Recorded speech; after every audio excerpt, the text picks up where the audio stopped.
Have to take that off there. That just happened. So, I don't know why. I should have stopped. I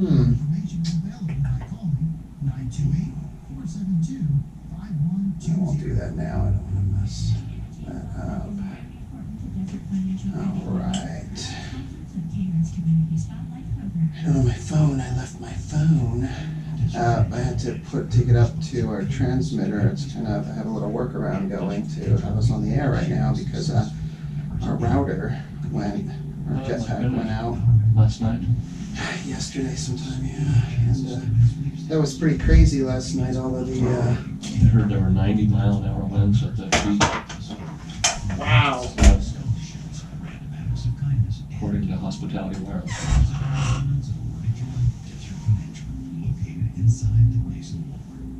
And thank you to Desert Financial Credit Union for sponsoring the KRIM Community Spotlight Program. Good morning, Rim Country. Hope you are enjoying that snow out there. Hope you don't have to be outside, home, in your living room, bed, wherever you are, but snuggled up and nice and warm because it is chilly out there this morning. But it is clearing up, beautiful blue skies, and looks like, again, it'll be another beautiful day again here in Rim Country. Well, this morning we have Banner Payson Medical Center in the studio. I have CEO Hoyt Scablin in the studio. Good morning, Hoyt. Good morning, Chris. Thank you for having us. Thank you for braving the elements. And pretty icy. I'm getting spoiled living in Payson. I'm not used to icy roads, but yeah, it was a little icy out there this morning. But a big thank you to all of the Town of Payson road crews, ADOT, the county road crews.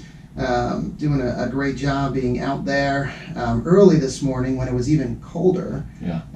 17 when I was out shoveling my driveway. No, it was 12, I think, when I first went out this morning. So, 14 most of the morning driving around. So, yeah.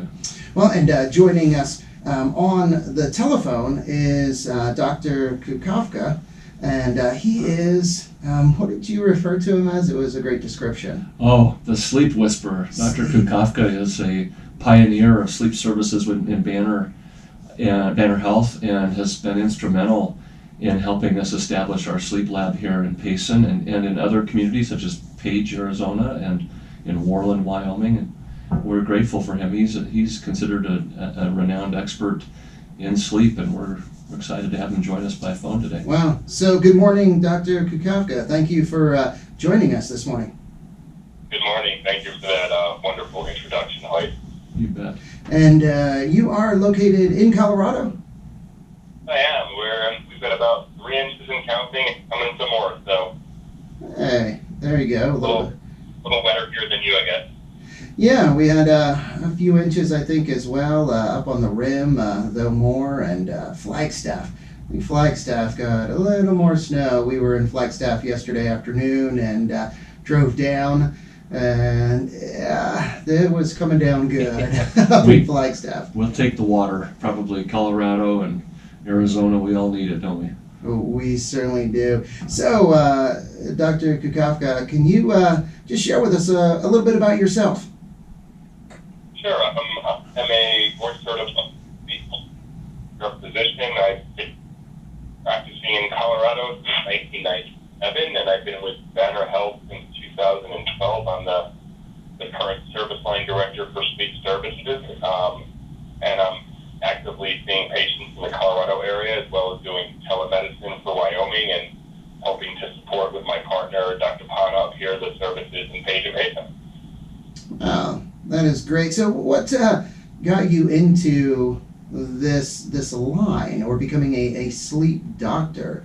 How did you get here? Was it a case where you always wanted to be in this field? No, actually back when I trained, sleep has become its own specialty probably in the mid to late 1980s, early 90s. So it was a relatively new field. And at the time, I actually went to train to be a pulmonary critical care physician, and sleep medicine was kind of wrapped into that. The real reason is that 80 or 90% of what we see in sleep is sleep disordered breathing and respiratory issues and sleep apnea. So that's how pulmonologists or lung specialists got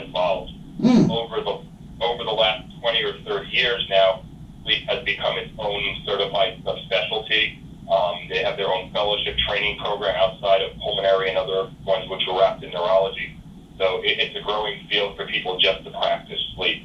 Over the years, I've done all three disciplines, and my passion has become sleep medicine because I'm just fascinated on the whole concept that, we spend a third of our life doing something, essentially if we're doing it right, and we really still have a lot of issues to why we sleep and what we need to sleep and what good sleep is and how healthy it is for us to get quality sleep. So I think it's a nice field for preventative medicine because the more and better we sleep, the healthier we generally are. So that's been my passion the last 5 or 10 years moving forward.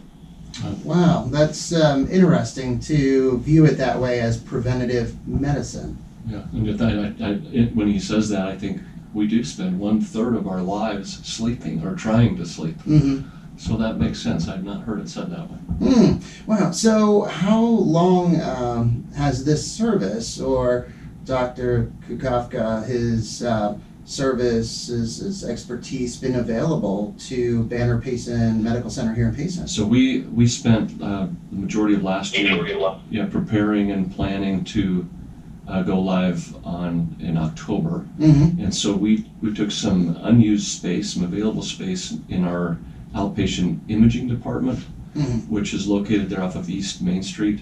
And we created 2 beautiful sleep rooms, and with new equipment, the sleep technology equipment, and under Dr. Kukafka's direction, we stood that service up in October. And he mentioned Dr. Pana. Both Dr. Kukafka and Dr. Pana I've known for many years, and they're just top notch. And it'd be worth asking Dr. Kukafka maybe to tell us a little bit about if I come for a sleep study. What happens, and do I interact with Dr. Kukafka or Dr. Pana? Most people don't know what's a sleep study and how do doctors interact with that and how do we use it. So we started in October. We've been very pleased and hired a tech. Sleep techs are hard to come by, so we were able to hire a tech, and things are rolling really well right now.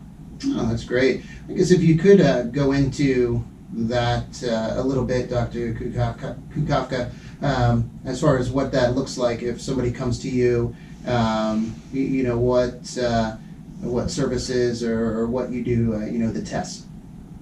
Yeah, sure. I mean, the first thing we do is we help you and the community decide, what sleep issues you're having. The predominant issues are sleep apnea, where people stop breathing at night, and if this is untreated and undiagnosed, it's related to increased incidence of high blood pressure, cardiovascular disease, and just as importantly, poor sleep. If you stop breathing at night, normally people stop breathing less than 5 times an hour. There's more than 30, so people who have up and down breathing all night just don't feel rested. So typically your primary care provider or someone will identify you as having a risk for sleep apnea. And it could be as simple as your wife or husband say you snore or stop breathing at night, or you could also have risks including atrial fibrillation and high blood pressure and are overweight. They'll send you in for a sleep study. What typically happens is Dr. Pana is the medical director, so he'll do a chart review for the appropriate test. Typically, we can do home sleep testing and in-lab testing. I think home sleep testing, which we also offer up in your area, is a really easy thing to do, where you come, pick up equipment, and sleep with it one night. It's pretty simple, and bring it back. I think about 70% of people can do a home test adequately. And the in-lab testing is really reserved for the more complex patients, the patients who are on oxygen, patients who have significant heart and lung issues or neurologic issues, as well as patients who had a negative home test. Because having a negative home test does not mean you don't have sleep apnea. It means we just didn't pick it up that night. So then, after the test is done, if your primary care provider wishes, you can get a sleep consult, go over the results, and come up with a treatment plan. Right now, the consults are actually being done mostly by our colleague, Dr. Carlos Alvarado, out of Phoenix. He has a quick practice in Sun City West area. We also support him in the Colorado area. The reason we're still trying to work through the telemedicine rules for certain insurances across state lines, but we do provide services from him clinically. We read the sleep study, either he'll read it or we'll read it. And then, I really strongly hope, you get a consult with him via telemedicine, and then depending on what your sleep study shows, treatment next happens. And typically the most common treatment is what's called PAP or CPAP therapy, which is essentially a mask that goes over your nose or face or mouth and kind of hooked up to a small box and blows air like a reverse vacuum cleaner and keeps the airway open. In our experience, about 75% of people really like it. I kind of like joke with people, especially, when they get drugged in by their spouse, I'm going to ask for this machine back in 6 months. And if we do things right, you're going to roll your eyes and say, no way, I feel so much better. In addition to potentially mitigating risks as you get older. That's basically the process. Wow. No, that is good. And while listening to you describe this, it just keeps, playing over and over in my mind the preventative part where people that are experiencing maybe different issues, or maybe they don't realize it, I guess, because it sounds like this is something that over time you could just come to accept or think that, well, this is just normal, this is how it is, how I feel now as I'm getting older. But it could be a case where with improved sleep, maybe you wouldn't feel that way. You would have more energy or be able to focus better breathing, or I guess, what are some of the things you notice in patients? Yeah, I mean, it is, as you alluded to, quite common. We estimate about 10%, 5 to 10% of the American population has sleep apnea, and 80% is currently undiagnosed. So that leaves about 29 million people who have this, who haven't been thought of as having it. I mean, typically, in a good result, people should go to sleep. Yeah, we recommend 7 to 9 hours. Some people are short sleepers, 6, some a little longer, 10. But, it's a great thing when you go to sleep and wake up just feeling ready for the day and good. Mm-hmm. And a lot of just mow through and, a little groggy, a little headache in the morning, a little brain fog. And if those are happening, that's not normal. That's something you don't have to accept through your life. I know people don't like the idea of wearing a CPAP mask, but the masks have gotten smaller and quieter, and they really do wonders for people who like to use them.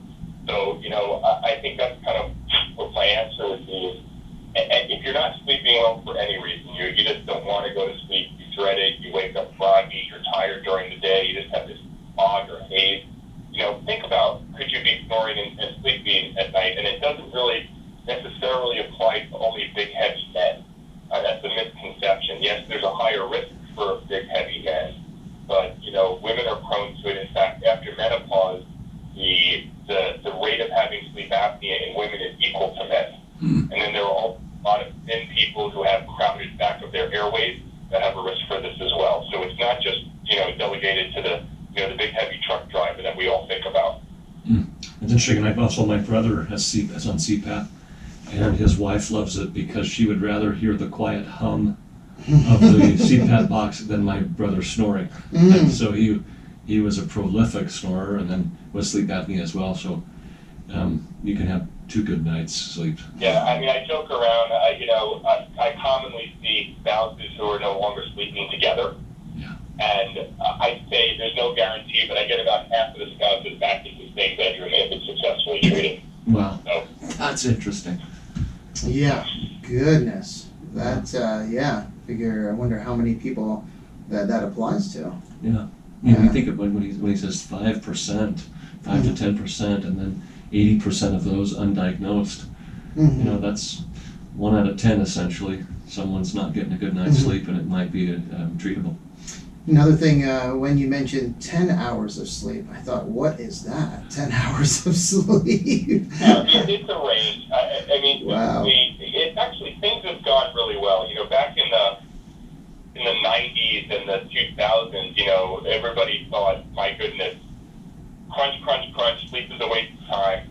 All the high executives and businesses and athletes were trying to prove they could do more on less. And what we've actually shown, it's been a nice change in society, is that people and businesses and economies do value quality sleep.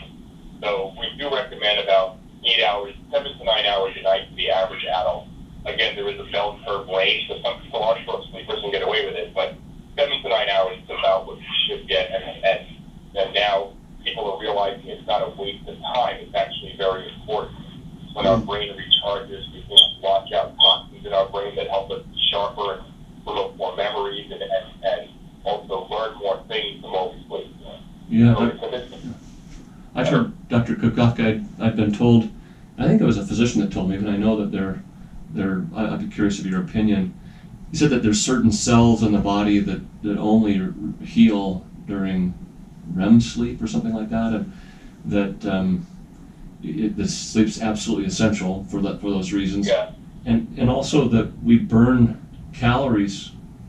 I was surprised by the number of calories we burn when we're truly sleeping, and I thought, wow, that's my kind of exercise. My kind of calorie burn is sleeping.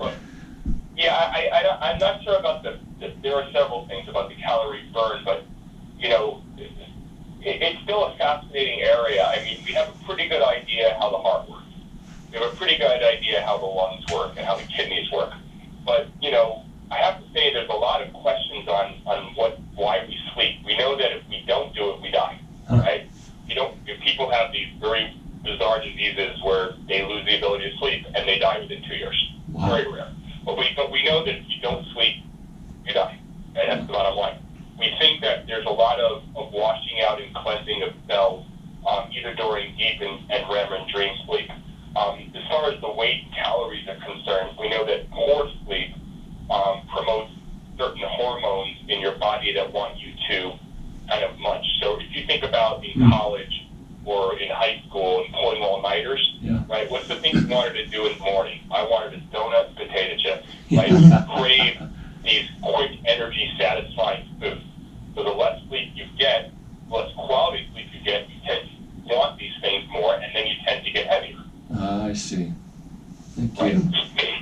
Thank you. Well, interesting. Yeah, it is when you think about just really the importance of a good night's sleep.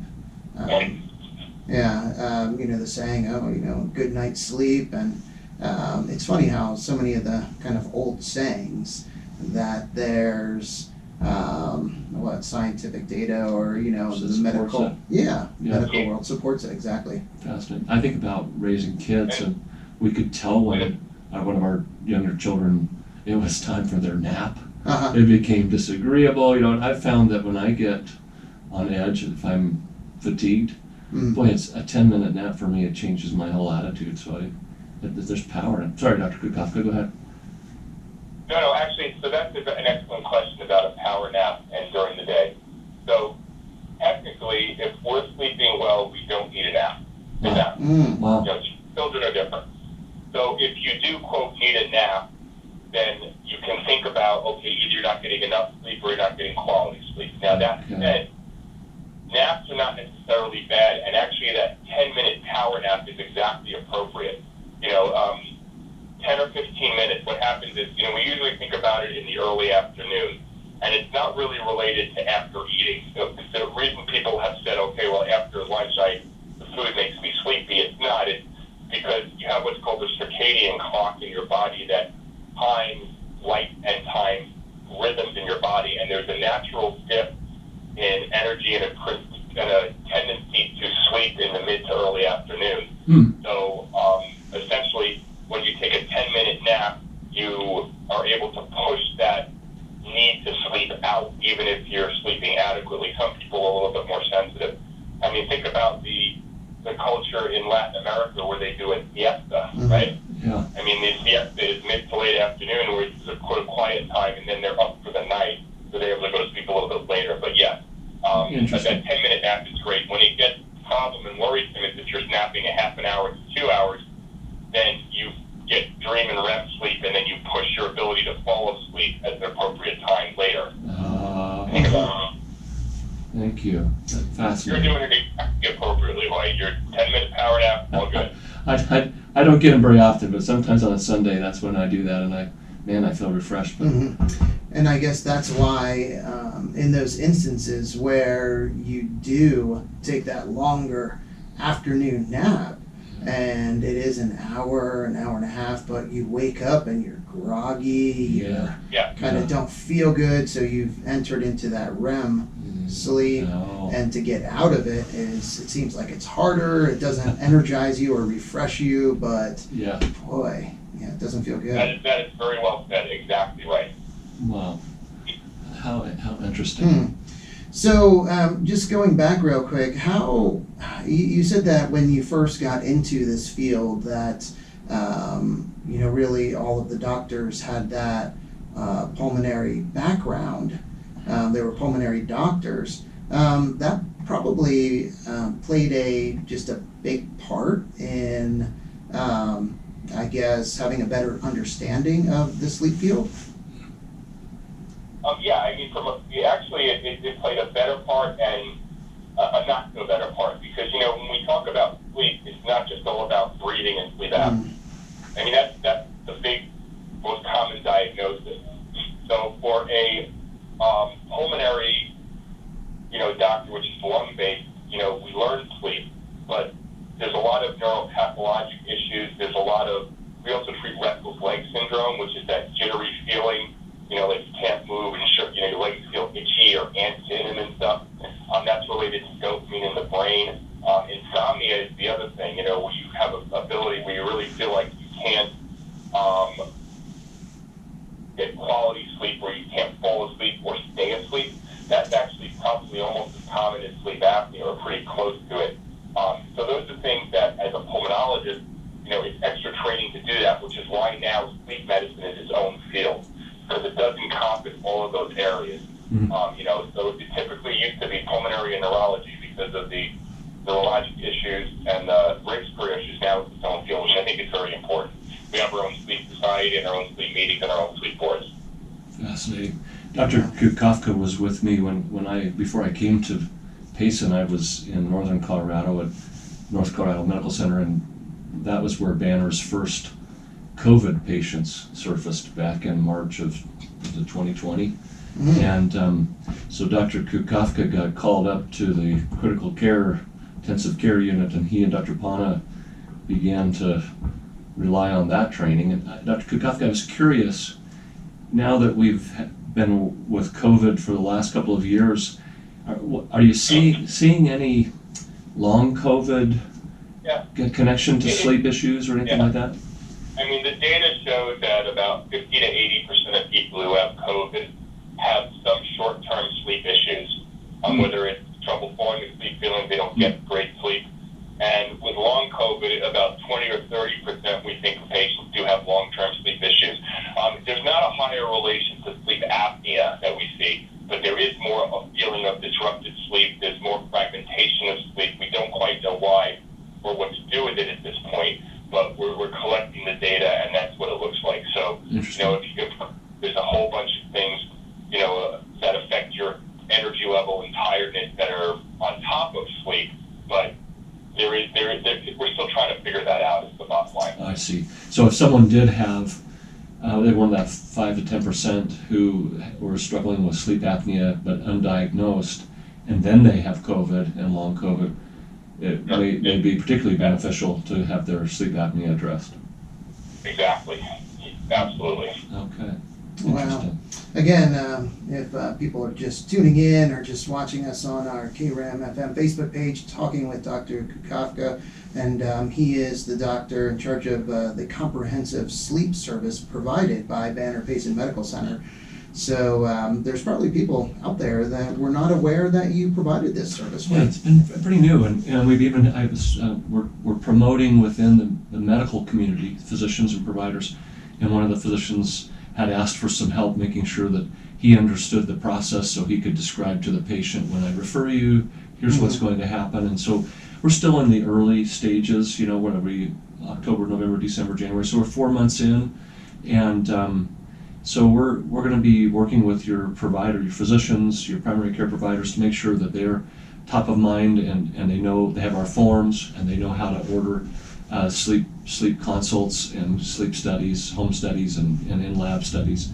And so, but if you were to call the hospital, Dr. Kukafka, can a patient self-refer, or do they need a referral from their primary care provider? Well, it's true. There's two ways. They can self-refer, but in order to get a sleep study, they need a referral from somebody. Okay. So, if you think you have a sleep issue, by all means, the hospital can get you hooked up with a telemedicine visit for a sleep consult. And either Dr. Alvarado in Arizona right now, or as we provide more services from Colorado via telemedicine, we will be able to do a consult before the sleep study, and we can decide the proper test for you and the proper approach. And also, if you even need a sleep study, it might be as simple as, you have insomnia and need to regulate your schedule or something like that. So we're happy to do new patient consults as well via telemedicine. Excellent, thank you. Wow. Yeah. And this is just another example using telemedicine, and also an example of the Banner network that you are able to tap into, and that benefits all of the residents, not only in Payson, but in RIM country. Anyone that is going to Banner Payson Medical Center, there is this extensive network of experts in different fields, and in this example, the sleep field that we have access to here in our little town of Payson, population 17,000. I love it. I love working for a large not-for-profit health system that has clinical quality as its stated purpose and evidence-based, and to attract and retain someone like Dr. Kukafka, Dr. Plana, is awesome. And I've heard Dr. Kukafka present to a group of physicians. It's such a resource that that otherwise we might have someone reading our sleep studies who we've never met. And there's just such an advantage to know the character, the quality of the physicians that are behind the service, and we're blessed. It is a great advantage and I'm grateful for the technology and the advances that have happened. Dr. Kukafka has been instrumental in the use of telemedicine across many states, and hopefully the federal laws, state laws will catch up with the clinical quality. I hate to see bureaucratic laws prevent excellent care for people that live in rural settings. So that's the bottom line. For me, I'm not motivated to compete with the hospital across the street, but I'm very motivated to support a rural hospital that's trying to survive and provide as many services for possible for the community. So it's a great combination. I love it. I love my job. I love what we do. No, it is great, and I know so many here in the community appreciate everything that you and we just saw, and I know this is kind of a little off topic, but the award that was presented to Banner Payson Medical Center, the nursing program, and the excellence and the quality of care that the nurses provide. The only community hospital in the nation, the #1 community hospital in the nation for nursing quality measured by an outside entity called Pressgini, 17 measures, clinical measures, nurse retention measures. It is a tremendous honor. Super proud of our nurses and our nurse leaders. And I wonder, it probably isn't coincidence that we have the #1 nursing program here in the country at the Eastern Arizona, Payson campus, and everyone over there that produces a incredibly high level. 10th year in a row with 100% NCLEX nurse. That's a nursing board exam. Wow. Every single student, 100% pass rate. It's the best record in the country, and it's out of Payson, Arizona. Out of Payson. Believe it or not. And now and now this Payson. award, Yep. we benefit from that. We now, in January, our emergency department patient satisfaction climbed to #2 out of 34 plus ERs in Banner. We used to be in the bottom third. We are now #2 out of 30. So we're a few points behind, and I think right now our February scores we might soon be #1. So we're excited about that. Inpatient overnight stay patients satisfaction ranks 6th in 34 hospitals in Banner, and we were once upon a time in the bottom third. We're now in the top 6. We're excited about that, and lots of great things going on. Yes, and sorry to just stray a little bit, but I think Dr. Kukafka, you're just another example from looking at your CV, from talking with you, and how highly Hoyt speaks of you. You're just another example of the high quality of care that is brought to the RIM country, our community, by Banner Health. So thank you. Well, thank you for having me. I appreciate the kind words. Appreciate you, Dr. Kukafka. Yeah. And Stay warm in Colorado. You've had negative 20s. We haven't had any negative 20s, so we'll stick with our 17s and 12s, and we'll worry about that. All right. Thank you. Thank you. Thank you again for joining us, and thank you so much, Hoyt, Thank for you. setting that up, and again for everything you and your entire staff do for our community. Thank you for having us, Mayor. Appreciate it. Very welcome. Time to get back to the music now with some Black Crowes, Journey, Billy Joel, and more. But first, let's get a quick update from the National Weather Service.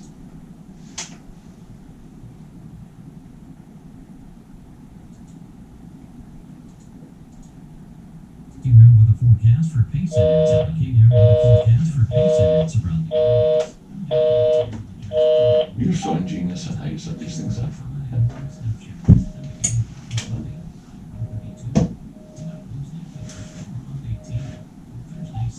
Here we go. Thank you so much. All right, mics are down. There we go. And then I'll just end this right here. See you later, guys.